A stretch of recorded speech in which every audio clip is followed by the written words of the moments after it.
How do we remember whatever we learn? This is the question I will address. Before we understand how do we remember, we must understand how do we forget.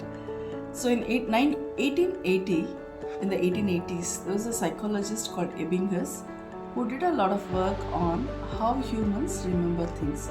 And in a scientific study he made, he showed that we tend to forget the information that we listen, read, in whichever form we absorb into our mind over a period of 7 days. Okay? So immediately when you learn, you remember it 100%. By the end of one day, your memory would have gone to 60%.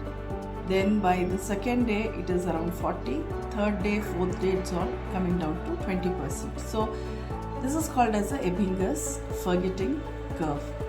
Now, if you will have to remember fighting this human mind's tendency to forget, then I would suggest that you adopt to something called as spaced repetition. Now, what is spaced repetition? Spaced repetition is you remember things, meaning you read and reread, but then read it over a period of time, giving it some gaps. That's called as spaced repetition. So we can also call it the 5-finger principle to make it simple. Now, if you are a student or if you are somebody who is wanting to remember things for long, immediately after you study, do the first revision. That's called as now, revising now. Then the same content you will revise after a day.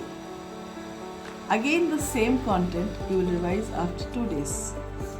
The same content you will revise in a week. The same content you will revise after a month. This is called as spaced repetition.